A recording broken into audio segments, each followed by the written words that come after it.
Hoje eu vim aqui para falar um pouco sobre o que eu acredito ser o melhor livro para se começar a ler fantasia. Tem muita gente que tem vontade de ler fantasia, fantasia medieval, e se depara com aqueles livros enormes do Brandon Sanderson, de mais de 1000 páginas, aquelas séries de mais de 10 livros, e às vezes isso pode ser um pouco assustador para uma pessoa que está querendo entrar num gênero, e isso pode ser um impasse para elas. E, ao meu ver, o que pode ser uma boa solução para isso é a trilogia do Rei Arthur, escrita pelo Bernard Cornwell. Essa é uma trilogia que eu tô lendo aos poucos, eu vou espaçando um volume e outro com algumas outras leituras de coisas diferentes, e nesse ano eu já acabei lendo o primeiro e o segundo volume.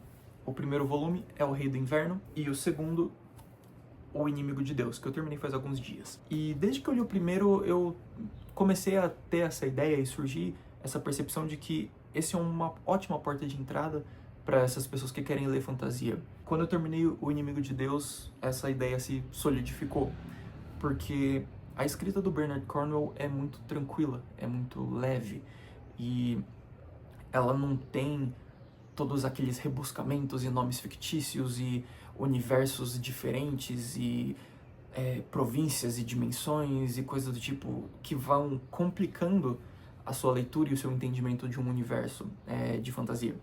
Até porque a história do Rei Arthur, ela é de certa forma familiar, porque muitas pessoas têm contato com essa história, ou pelo menos já ouviram falar do Rei Arthur, seja pelo filme da Disney que tem aquela animação, seja pela série de TV do Merlin que teve quando eu era pequeno e que eu lembro um pouco, seja por outras adaptações mais recentes que teve no cinema.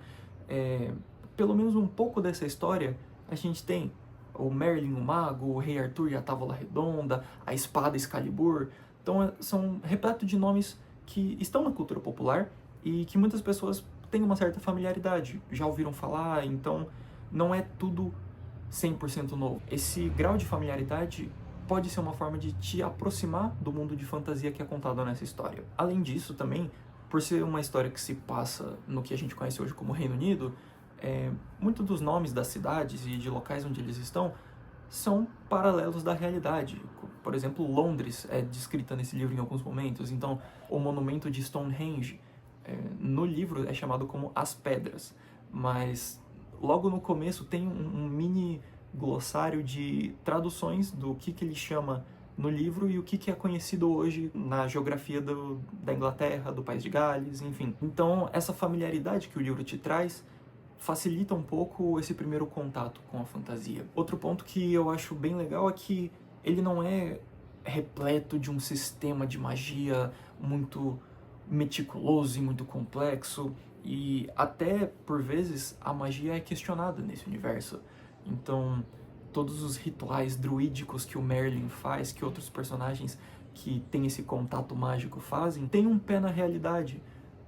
Alguns personagens questionam, de fato, se existe magia ou se é só manipulação, então ela tem muito mais um pé no chão.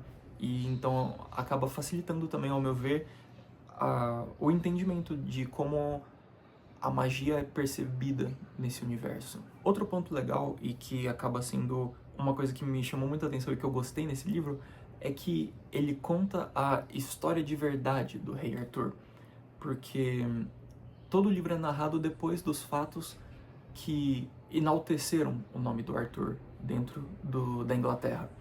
E toda a mística da Távola Redonda, basicamente o que nós acreditamos sobre o Rei Arthur, todo o show que foi feito assim em cima da Távola Redonda e do Lancelot, do Galahad e do próprio Rei Arthur, tudo isso é construído nesse universo, só que o narrador, que é o Derville, ele vai contando a história de verdade, sem todo o floreio e sem toda a mística da fantasia que foi criada sobre o Rei Arthur, que os bardos escreveram das músicas e coisas do tipo.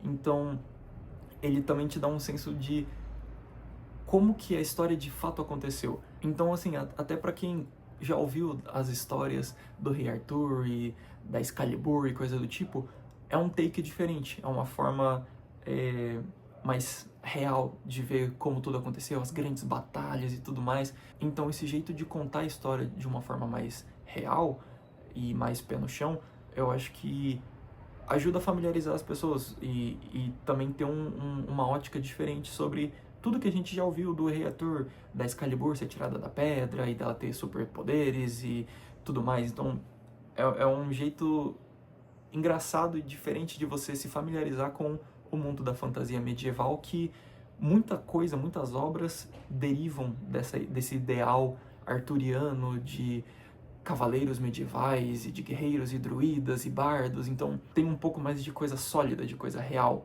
dentro desses livros.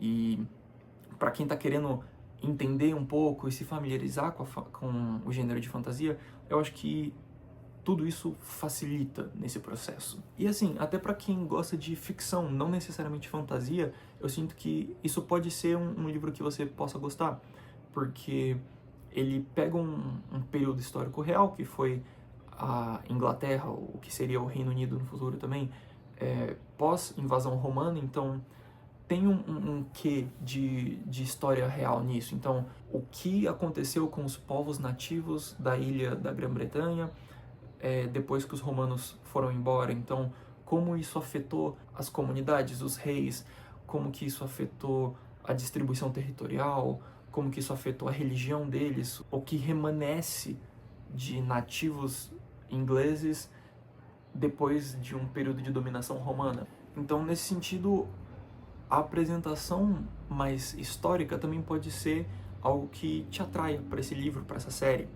E pode também funcionar como um ponto de venda para você se interessar mais por histórias de fantasia e de ficção, que aí podem desvirtuar um pouco da realidade e partir para universos inventados, por exemplo. Outro ponto que eu acho que funciona muito bem para as pessoas é que cada livro tem uma história contida. Ela se propõe num problema e tem uma narração de fatos que acontecem dentro da resolução desse problema que foi levantado. E ele acaba quando esse problema foi resolvido. Ele tem o gancho para o próximo livro, só que não é aquele cliffhanger que você tem que ler o próximo livro para entender toda a história. Não, a história termina quando o livro termina. Então, como não são livros grandes, isso também eu acho que é um ótimo ponto de venda, porque, como eu falei, eles não são aqueles calhamaços de mais de 1000 páginas, eles chegam aí na faixa de 500 páginas, nem 550 páginas cada um. Então, é um volume de um livro ok, que tem uma história contida e que, se você tiver interesse e desenvolver e despertar essa vontade de continuar a história, você vai lá e lê o segundo livro, você vai lá e compra e lê o terceiro, e também aí acaba. Não são séries enormes, não são coisas que ainda estão em produção, porque são 3 livros, 3 volumes de 500 e poucas páginas, e é isso. Você não se compromete com uma jornada que vai ser de 40 mil páginas, de 30 mil páginas para ler. Acho que esse conjunto de fatores de ser uma história com um pé no chão, com um pé na realidade, com elementos que você consegue transpor para a nossa realidade, até porque, de certa forma, essa história sendo narrada acontece na Inglaterra. Então, tudo isso aliado a esses fatores de ser uma série pequena, uma série contida, livros que têm um começo, meio e fim e que não te deixam numa angústia para terminar a história de uma vez, ela é contada de uma forma adequada. Tudo isso eu acho que transforma a trilogia do Rei Arthur numa ótima porta de entrada para você ler fantasias. Eu acho que é isso. Eu queria gravar esse vídeo mais para falar justamente sobre essa série de livros e como eu acredito que ela possa ser uma boa porta de entrada para livros de fantasia, para as pessoas que têm interesse nisso. Eu ainda não terminei a série, eu não sei como a história do Rei Arthur acaba. Falta o volume 3, que é o Excalibur, mas até então está sendo uma série muito boa, muito prazerosa de ler. A leitura do Inimigo de Deus demorou um pouquinho, eu tive meu reading slump, infelizmente, nesse período, mas eu falei isso no vídeo anterior, mas eu saí dela e valeu a pena. O livro é muito bom, a série de livros é muito boa até o momento, e fica essa recomendação para vocês. Se você já leu algum outro livro de fantasia e acha que pode ser um pouco melhor do que esse para introduzir as pessoas, deixa nos comentários. Falem o que vocês estão lendo, que livros de fantasia vocês recomendam para as pessoas. E é isso, vamos deixar o espaço dos comentários para ser uma conversa sobre leitura e tudo mais. É isso, eu vejo vocês no próximo vídeo.